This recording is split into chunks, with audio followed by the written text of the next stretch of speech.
napata size.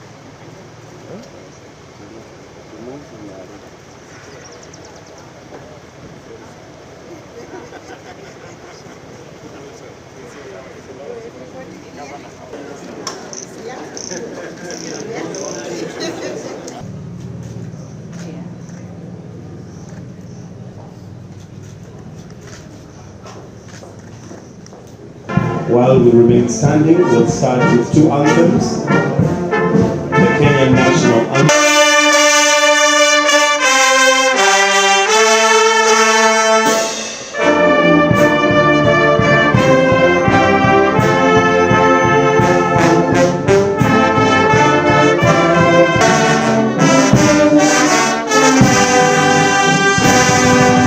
Has the discernment to uphold truth and integrity.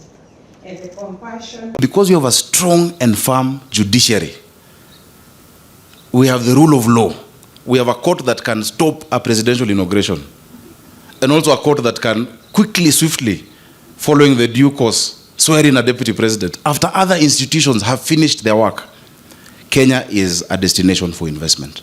I really want us to appreciate the judiciary of the Republic of Kenya.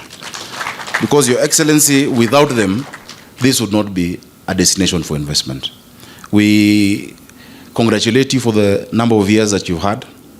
We have had ups and downs in this country, but everyone has always known that there will be objectivity in your findings. But your objectivity also must not mean popularity. It must mean just doing the right thing. I was thinking this morning when I came, what does it feel like to be a judge of the Supreme Court? I don't know, Emeritus Mutunga, how does it feel like? Chief Justice Maraga. It's almost a godlike. The finality of your decision. You know, I would draw you to one of the points by Khalil Gibran on punishment and crime. And he speaks to it. That must be exercised in a way that is judicious. Because ultimately, the ultimate judge is God. I really admire the judges of the Supreme Court that we have. You exemplify, that attribute that this country must be. And even us in other arms of government, we look up to you. On behalf of governors, I thank you because you have stood for devolution. You have supported devolution in this country. I'm happy to be here to celebrate what our Supreme Court has done for the last 12 years. And it's a good thing that our Supreme Court has decided to introspect and reflect, even as they usher themselves into teenage. Because now they are 12, so they are entering teenage, and the responsibilities and the experiences of teenage will obviously visit their experience. And therefore, and that is on a light note, I'm very careful, Your Excellency, because I am an officer of the court, so I'm very careful what I say. I don't want to be accused later of saying that the Supreme Court is entering teenage in future. Your Excellency, allow me to say two quick things before I invite you. The first one is to appreciate what our Supreme Court has done to create formidable jurisprudence on major public interest issues and major public matters of public and national importance. In the short time the Supreme Court of Kenya has existed, the jurisprudence has been quite groundbreaking, and on that front I think it will be unfair for any assessor to actually fault the performance of the Supreme Court. To deliver the public good called justice, of course, the court has to do that through its jurisprudence and through the decisions they make. The court has also done very well in terms of the infrastructure, the software, the technology bit. And among the arms of government and the agencies of government, I think the judiciary is ahead of the rest of us. I remember my Lord Chief Justice Maraga when we were confronted with the predicament of COVID, issued certain rules, which we now call the Maraga rules, practice rules, which actually made justice, faster, more efficient, more convenient, even if we were all locked down by this public health emergency called COVID. And even after COVID lapsed, it appears that the way of the future in the administration of justice will be through the virtual courts and making sure we spend little time or as less time as possible in physical engagements in courtrooms. So again, on the issue of technology and the software for delivering the jurisprudence or delivering justice, the Supreme Court has done a good job. On behalf of the Supreme Court of Kenya, I am most delighted to welcome you all to this conference as we commemorate 12 years since the establishment of the Supreme Court of Kenya. Allow me to particularly single out for special mention and recognition my brother and sister Chief Justices and judges from other jurisdictions who have traveled from across the continent and the world to join us for this conference. Let us appreciate our esteemed guests. The theme of the conference, reflecting and introspecting on the Supreme Court of Kenya's jurisprudence, 12 years of defending the Constitution, captures the dual purpose of our conference, which is to celebrate the milestones we have achieved while critically examining the journey we continue to chart as Kenya's apex court and the ongoing commitment to uphold justice, to uphold constitutionalism, and to uphold the rule of law. At the heart of this conference is the idea that institutions matter. Institutions are the anchors of our democratic aspirations. The establishment of the Supreme Court as the ultimate interpreter and guardian of the Constitution embodies the expectation that the Supreme Court provides stability, certainty, and predictability in resolving the inevitable conflicts that arise within our society. Therefore, we are affirming the idea that our future lies in building strong and robust institutions that will serve as the catalysts for the national progress and development.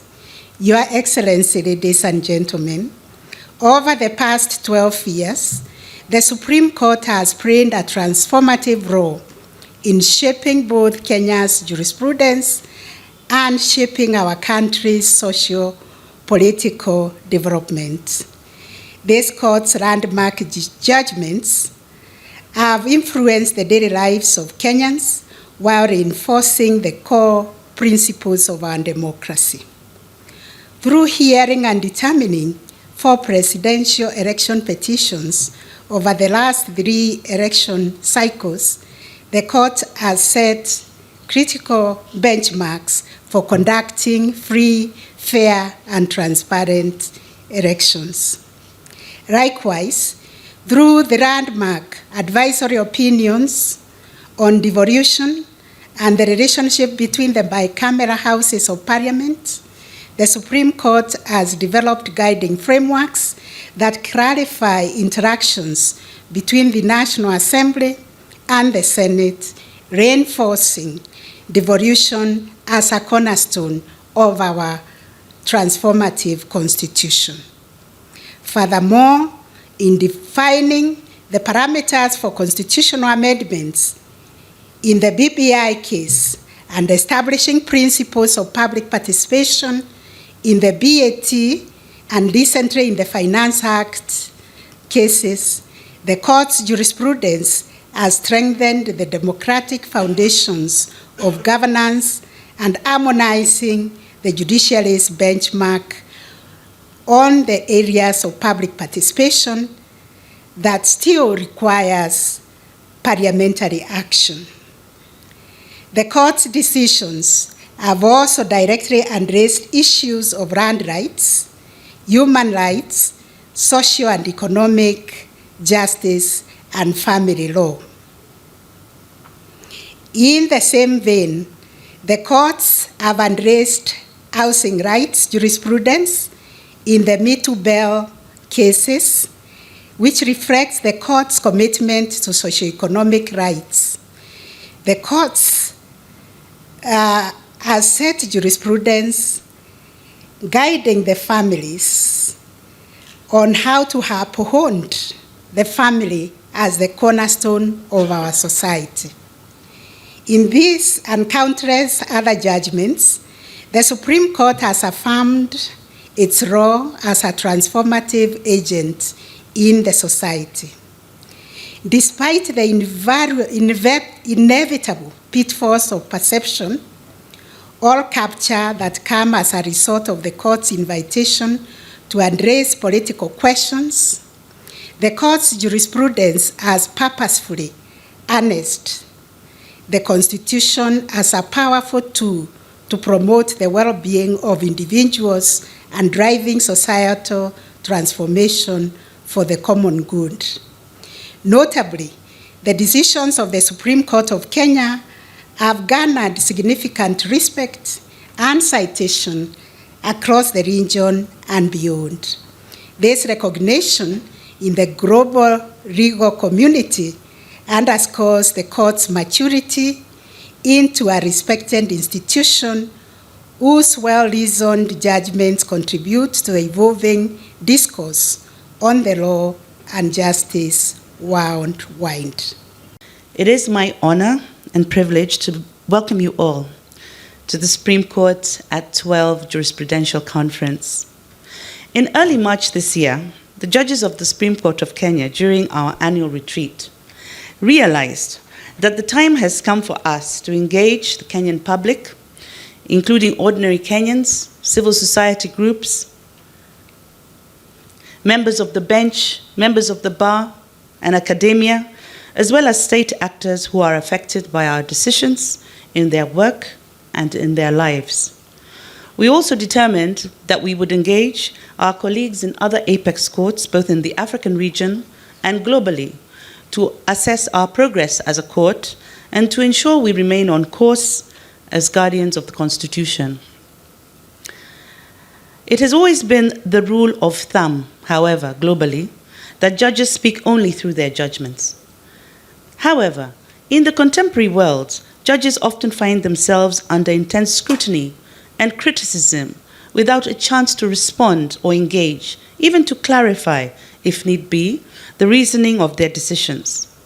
Traditionally, judges have had no platform from which to speak apart from the courtroom, from where, in an adversarial system of justice, at least one party leaves unhappy.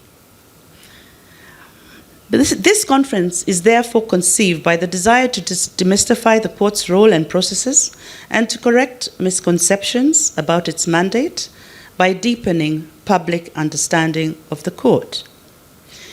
While judges are not infallible, in a democratic space, the public need to be afforded structured engagement where, from time to time, they can learn about what judges do, where they sit, when and how they do their work, and most importantly, why they do it. This is the reason we are all here today and this week to share, to engage, to learn, and to reflect. Since its establishment in 2010, the Supreme Court has been the final arbiter on issues of justice that go to the heart of our national conscience. The matters you discuss here today, from the traditions of apex courts to the nuanced balance of judicial independence and accountability, are central not only to your mandate, but to the very core of our democratic system. The Supreme Court is more than the apex court. It is the conscience of our Constitution. The Constitution of Kenya guarantees the independence of our three arms of government. Yet, while we are independent, we are not isolated. We are distinct, yet we are part of the same fabric that is Kenya. Our citizens do not separate us into the judiciary, executive, and legislature. They see only one government. And the expectation is for a government that works as a unified body to serve their interests, their needs, and their aspirations.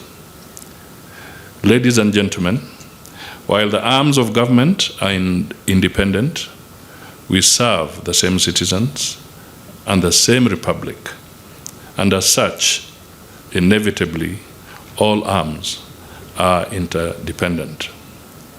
I urge each of us gathered here, within the judiciary, the executive, and the legislature, to champion this spirit of interdependence in our approach to public service. As members of the judiciary, I also urge you to continue taking a firm stance against corruption. The Supreme Court has the power to set precedents and to reinforce the standards of integrity and fairness that echo through all sectors of our government. I appeal to all of us in public service to be beacons of honesty and transparency that our citizens look up to and expect. The Supreme Court is the keeper of the promise of democracy and justice. Every decision made here impacts not just today's Kenya, but the Kenya of generations to come. Today, we are on a journey together. The Supreme Court does not exist in a vacuum. It exists in a society to serve the society. The African proverb, which you all know, reminds us that if you want to go fast, go alone. If you want to go far, go together. Let us be steadfast partners in building a just society, one where the rule of law protects every Kenyan and guarantees their rights and freedoms. As we continue in this partnership or interdependence, let us commit to strengthening our institutions, enhancing the capacity of our staff, and encouraging a renewed spirit of service to wananchi and for the national interest. This is our collective duty. Together, we can realize a more just, prosperous, and equitable Kenya.